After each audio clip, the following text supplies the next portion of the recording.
বাংলাদেশের এই মুহূর্তে যে অবস্থাটা চলছে এটা যদি কেউ খুব সহজভাবে নেন তাহলে কিন্তু ভুল করবেন।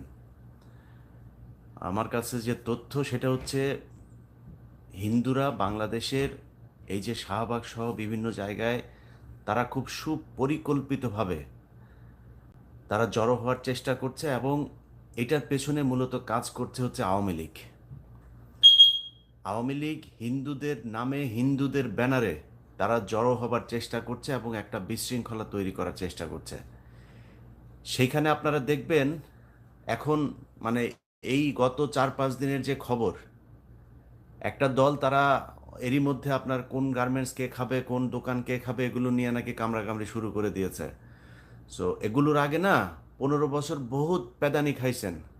সো এই প্যাদানির কথা যেন মনে থাকে। প্যাদানি কিন্তু আবার খুব সহসাই খাইতে হবে যদি নাকি বেশি মানে লডর বডর করেন, হ্যাঁ। অতএব আপনাদেরকে এই এই যে মানে যেই একটা খারাপ সময় চলছে এটাকে খুব ঠান্ডা মাথায় করতে হবে। বাংলাদেশে কিন্তু এখন মানে স্বাভাবিক কোনো তত্ত্বাবধায়ক সরকার না, এটা মনে রাখতে হবে। এই দেশের ছাত্র জনতা সবাই মিলে একটা সরকার এনেছে এবং সেই সরকারটা আপনাদের মাথায় রাখা উচিত যে তাদের প্রতি জনগণের কতটা আস্থা, এই দেশের রাজনৈতিক দলগুলির প্রতি মানুষের কত ঘৃণা, কত অবিশ্বাস, এটা মাথায় রাখতে হবে। অতএব সেই বিশ্বাসটা নিয়ে আসতে হবে। বাংলাদেশে এখনও বিএনপি সবচাইতে জনপ্রিয় একটা দল। আমার বিশ্বাস সামনে বাংলাদেশে তারেক রহমানই প্রধানমন্ত্রী হবেন। আপনারা সুযোগ পাবেন, হ্যাঁ। এই যে এখন সময়টা চলছে না, এত মানে হিজিবিজি করেন না খাওয়ার জন্য। পেট তো খালি হয়ে আছে, কিন্তু এত তাড়াহুড়া করেন না। অল্প খায়েন, নাহলে আবার এই আওয়ামী লীগের মতো মুখ পুড়ে যাবে। এইখানে শাহবাগে কারা আসছে, বিভিন্ন সীমান্তে গিয়ে গিয়ে কারা আপনার জড়ো হচ্ছে, বিভিন্ন জায়গা থেকে একটা সীমান্তের একটা জায়গার মধ্যে গিয়ে জড়ো হচ্ছে। সেখানে ইন্ডিয়া থেকে ক্যামেরা ট্যামেরা সব রেডি, সেখানে যা শুটিং শুরু হয়ে যাচ্ছে। সো আপনাদের একটা জিনিস বোঝা উচিত যে হিন্দুরা আজকে বলছে যে তারা হচ্ছে এখন সংখ্যালঘু। এই গত 15 বছরে হিন্দুরা এই দেশে কি করে নাই। গিয়ে মাদ্রাসায় গিয়ে তারা মাদ্রাসা বোর্ডের তারা চেয়ারম্যান হয়, মনে ছিল না তখন? এই দেশে মুসলমানদের উপরে কি নির্যাতন হয় নাই। বুরকা পরার কারণে মেয়েদেরকে বিশ্ববিদ্যালয় থেকে বের করে দেওয়া হয়েছে। মুসলমান সেজে মেয়েদের পেটে বাচ্চা দিয়ে ওপেনে তারা ফেসবুকের এই গ্রুপ বানিয়ে বানিয়ে তারা এগুলো করেছে। এগুলো নিয়ে আমার প্রোগ্রামও করা আছে একদম সুস্পষ্টভাবে। তাদের যেই আপনার কি বলে ফেসবুক গ্রুপ, সে ফেসবুক গ্রুপের মধ্যে সুস্পষ্টভাবে সেইখানে দেখানো হয়েছে যে কিভাবে তারা এই গ্রুপগুলো তৈরি করছে, কিভাবে বিভিন্ন মেয়েদেরকে টার্গেট করছে, কিভাবে সেই মেয়েদের সাথে শারীরিক সম্পর্ক করে বিয়ে করে বাচ্চা দিয়ে তারপর চলে যাচ্ছে। কোনো বিচার হয় নাই। কিন্তু এখন তো সেই সরকার নাই, নতুন যে সরকার, সেই সরকারের সময় তো এগুলোর বিচার হইতে হবে। তারা এখন সংখ্যালঘু বলে তারপর কান্নাকাটি করছে। এসব কান্নাকাটিতে লাভ হবে না। এই যারা এগুলো করেছে তাদেরকে যেখানে পাওয়া যায় সেইখানেই প্রতিহত করতে হবে। এত সুন্দর সাবলীল ভাষায় আমি কথা বলতে পারবো না, কারণ সবাই এখন মনে হচ্ছে যেন একটা একটা বিরাট একটা মানে মানবিক হয়ে গিয়েছে সবাই। এতদিন এই মানবতা কোথায় ছিল? যেদিন জামাত ইসলামের লোকজনকে 5-7জনকে যে করা হলো, মিথ্যা মামলায় সাজায় তারপরে ফাঁসি দেওয়া হলো, সেগুলো কোথায়? 111-এ যখন এই দেশে সরকার আসে তখন ফালুর বাসায় এটা পাওয়া গিয়েছে, অমুক নেতার বাসায় এটা পাওয়া গিয়েছে, তারেক রহমান এই করেছে, হাওয়া ভবন এই করেছে, এসব নিয়ে দিনের সকাল থেকে রাত পর্যন্ত নিউজ দেখতাম। এখন সেই নিউজ কোথায়? সো বিএনপিকে মাথায় রাখতে হবে, এক টেলিভিশন নিয়ে 3জন কারাকারি না করে ওই টেলিভিশনে যেসব সাংবাদিকরা ছিল এখনো পর্যন্ত চ্যানেলের সময় আপনার টক শো করে, কিভাবে সম্ভব? ওই সময় টেলিভিশনে খান মোহাম্মদ রুমেল, যারা কিনা বিএনপি নেতাদেরকে ডেকে নিয়ে নিয়ে তারপর অপমান করত। অখিল পোদ্দার এখনো বাংলাদেশে স্বাভাবিকভাবে ঘুরে বেড়ায় কিভাবে? এই মঞ্জুরুল আলম পান্না, এগুলো আওয়ামী লীগের তেলাপোকা। এই মঞ্জুরুল আলম পান্নাদের মতো লোকজন এখন আবার যায় 21শে টেলিভিশন। এরা স্বাভাবিকভাবে রাস্তায় ঘুরে কিভাবে? 2 দিন আগেও এই মঞ্জুরুল আলম পান্না আমাদের কনক সারোয়ার আমাদের বিরুদ্ধে তারা ফেসবুকে পোস্ট দেয়। কোনো টেলিভিশন যদি মঞ্জুরুল আলম পান্নাকে নেয়, সেই টেলিভিশনের মালিক, সেই টেলিভিশনের প্রশাসন যারা যারা আছে তাদের বিরুদ্ধে অবস্থান নিব, আগেই বলে রাখলাম। সো এগুলো খুব খুব সতর্কতার সাথে নিতে হবে। 15 বছরে কম কষ্ট করি নাই। এই দেশ আবারও এদের অধীনে থাকবে, এরা আবার স্বাভাবিকভাবে কাজ করতে পারবে, এটা কোনোভাবেই মেনে নেওয়া হবে না। কিছুক্ষণ আগে আপনার জায়গাটার নাম বলি আপনাদেরকে,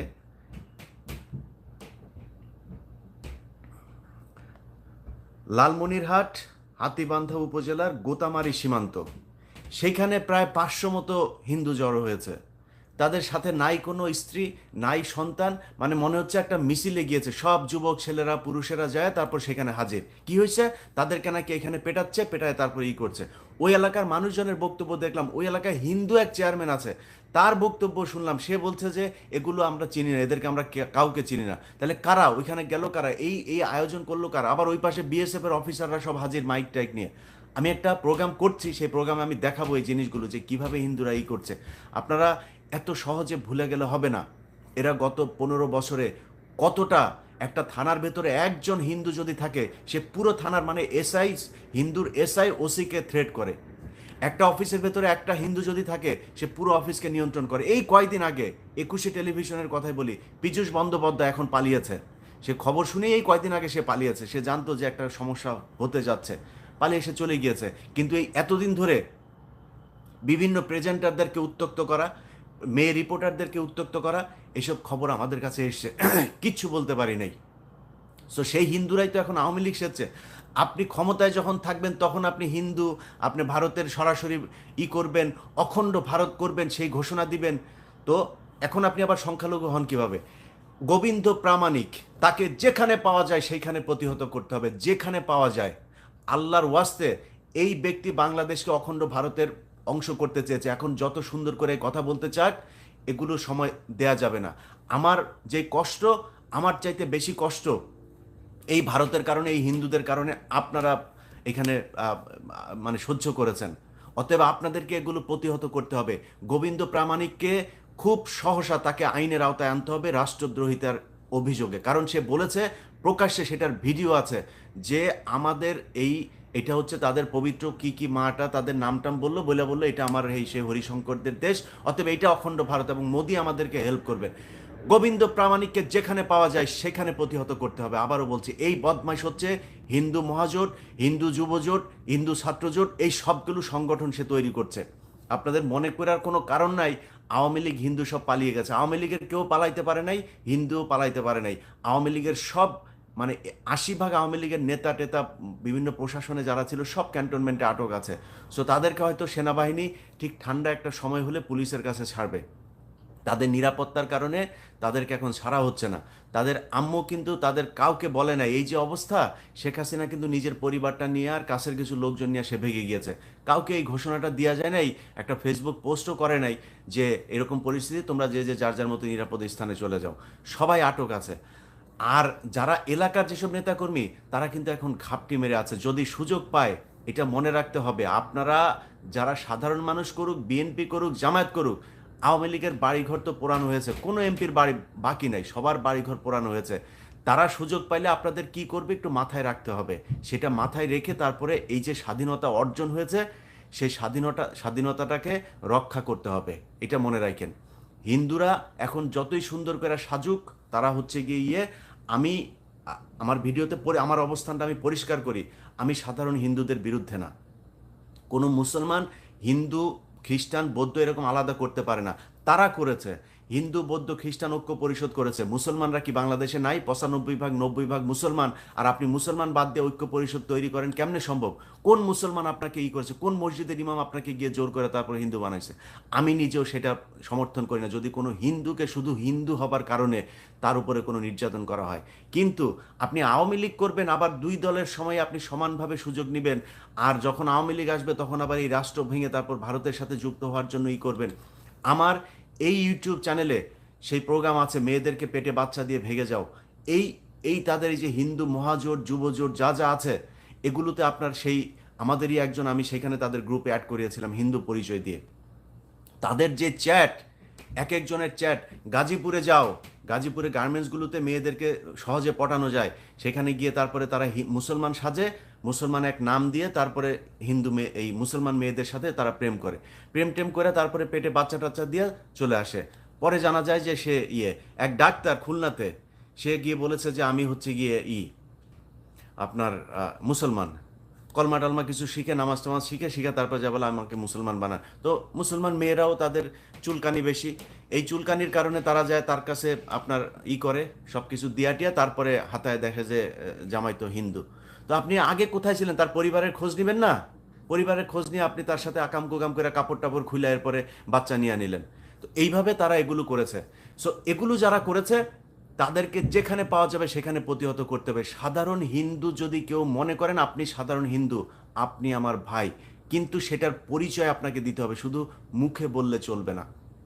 এখন শাহবাগ সহ বিভিন্ন জায়গায় এই যে উগ্রবাদী ভারতের অখণ্ড ভারতের স্বপ্ন যারা দেখেছে, যেই হিন্দুরা এখন এইসব সভা সমাবেশ করছে, তাদের যেইখানে আছে সেইখানে আপনারা যারা সাধারণ হিন্দু নিজেদেরকে দাবি করেন, তারা গিয়ে আপনারা সেখানে শান্তি সমাবেশ করবেন। আপনাদেরকে বলতে হবে যে এই দেশে মুসলমানেরা কোনো ধরনের নির্যাতন অত্যাচার করে না। এটাই ফ্যাক্ট। বাংলাদেশে কোনো মুসলমান ধর্মীয় কারণে কোনো দিন কোনো হিন্দুর গায়ে হাত তোলে না, কোনো হিন্দু মেয়েদেরকে ধর্ষণ করে না, কোনো হিন্দু মন্দির করে না। আপনারা রয়ের এই এজেন্ডা বাস্তবায়ন করার জন্য মসজিদের ভেতরে আপনারা এই মন্দিরের ভেতরে আপনারা কোরআন শরীফ রেখে তারপরে বিশ্বকে জানানোর চেষ্টা করেছেন। এইখানে প্রিয়া সাহা এসে তারপর ট্রাম্পকে বলে গিয়েছে যে নাকি 10 লক্ষ আপনার হয়ে গিয়েছে, 1 মিলিয়ন আপনার হিন্দুদের নাকি আপনার বাড়িঘর ছাড়া, অথচ সেই সময় হিন্দুরা বাংলাদেশের সবচাইতে বড় বড় পদগুলোতে তারা অবস্থান করছিল। কয়েকদিন আগে কথা মনে নাই, পঞ্চপল্লীর কথা মনে নাই, রাজবাড়িতে কি করেছে?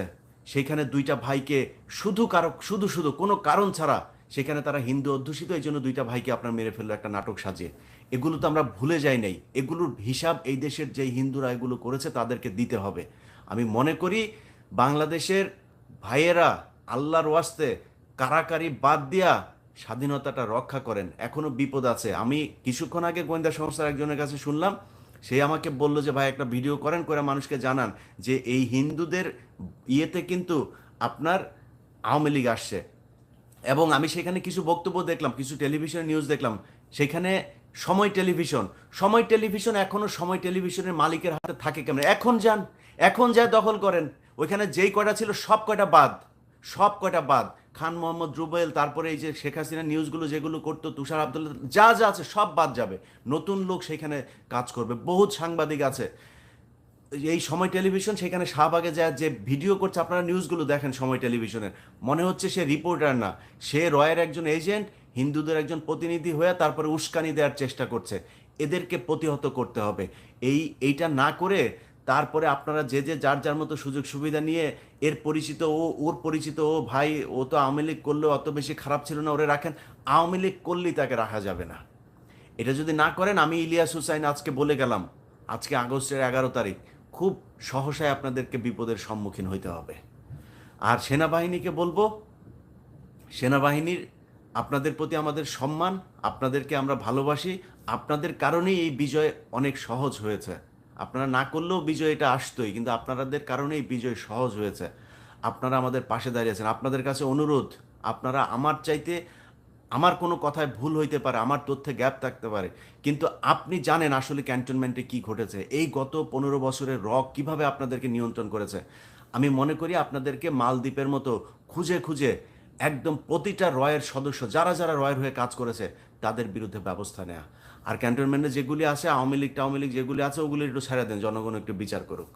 সবাই ভালো থাকেন। আল্লাহ হাফেজ।